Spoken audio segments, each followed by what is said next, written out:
Hello and welcome to अंग्रेजी की पाठशाला। आज हम करेंगे एक बहुत ही प्यारी स्टोरी जिसमें एक बच्चा है। उसका नाम है फ्रेंच, FRAN, थोड़ा सा अलग नाम है तो जेड पर ध्यान देना। उसका नाम है फ्रेंच। वो अपने स्कूल की तरफ जा रहा होता है और जब वो स्कूल की तरफ जाता है तो उसे रास्ते में क्या क्या दिखाई देता है। सबसे पहले उसे दिखाई देता है एक टाउन हॉल। टाउन हॉल क्या है? शहर के बीच का टाउन का एक हॉल है जहां हर तरह का लोग मिलते हैं, हर तरह की बात होती है। और अभी बात यहाँ चल रही थी वॉर की। दो देश हैं, एक है फ्रांस और एक है जर्मनी। अगर हम वर्ल्ड के मैप में देखेंगे तो जर्मनी और फ्रांस बिल्कुल पड़ोसी देश हैं और उनमें युद्ध भी बहुत ज्यादा होते रहे हैं। प्राचीन समय में जर्मनी के साथ ऑस्ट्रिया भी होता था और इनकी कंबाइंड फोर्सेस को पर्शियन फोर्सेस भी कहा जाता था। और इधर थी फ्रांस की सेना। दोनों में युद्ध होता है। युद्ध की सारी खबरें टाउन हॉल में लगती हैं और यहाँ बहुत सारे लोगों की भीड़ जमा थी। इतनी भीड़ देखकर फ्रेंच भी हैरान हो जाता है कि इस नोटिस बोर्ड ने पिछले 2 साल में सिर्फ और सिर्फ युद्ध की और बुरी खबरें में बताई है।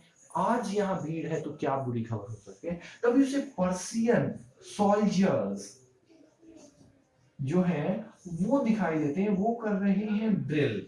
अब बात ये आती है कि फ्रांस के दो डिस्ट्रिक्ट थे, एल्सेक और लॉरेन। अब अगर ये डिस्ट्रिक्ट फ्रांस के थे तो यहाँ पर्सिया के सैनिक क्या कर रहे हैं? तो एक अंदेशा तो यही है कि पर्सिया के उन्होंने सोल्जर्स ने कब्जा कर लिया है। लेकिन फिर भी जब तक न्यूज नहीं मिल जाती तब तक क्लियर नहीं होता। यहाँ पे एक मिलता है बूढ़ा सा व्यक्ति जिसका नाम है वॉचर। पहला अभी तक फ्रेंच आया है और दूसरा नाम आया है वॉचर। और ये भी बड़ा अजीब नाम है। दो चीजें इसमें, वॉच जमा टर। पहले ये देखता है और फिर टर टर टर टर मेंढक की तरह बोलता रहता है। शायद इसीलिए इनका नाम वॉचटर रखा है। वॉचटर कहते हैं कि लिटिल फ्रेंच, इतनी जल्दी जल्दी क्यों स्कूल जा रहे हो? अभी तो बहुत टाइम है, आराम से पहुंच जाओगे। लेकिन फ्रेंच को पता था वो लेट है और वॉचटर उसके लेट होने का मजाक उड़ा रहा है। लेकिन कहानी में टर्न आता है जब जब ये स्कूल में पहुंचता है। स्कूल में अजीब सी खामोशी।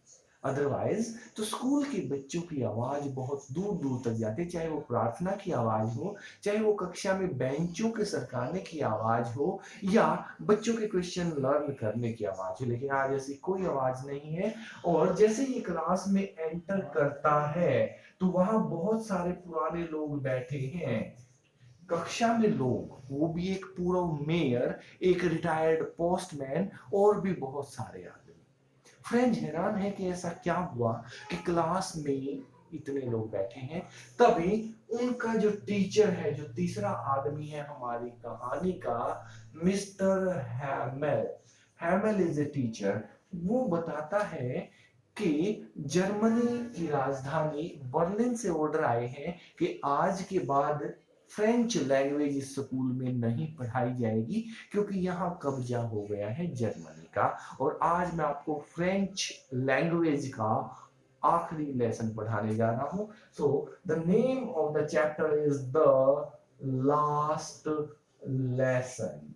और इस लेसन को लिखा है अल्फोंस डोडे।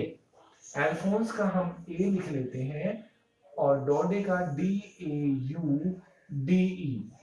टी यहाँ पर साइलेंस से बोला नहीं जाएगा। अल्फोंस डोडे ने ये बहुत ही प्यारा चैप्टर जो है वो लिखा है।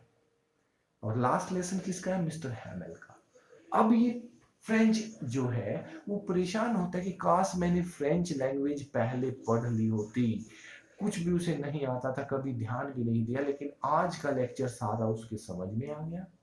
और मिस्टर हैमिल भी आज अपने लास्ट लेक्चर के लिए बढ़िया कैप, बढ़िया कोट, बढ़िया टाई, बिल्कुल सूट बूट में, ग्रीन कोट था, पहन कर आते हैं जैसे कि कोई विदाई फंक्शन हो रहा हो. Such was the dedication of Mr. Hamill as shown in this chapter. और the chapter ends with long live France, long live France. अपनी मातृभूमि के लिए वो सभी प्रार्थना करते हैं, अपनी मातृभाषा के प्रति अपना प्यार दिखाते हैं. And this was the story of the last lesson. Thank you very much.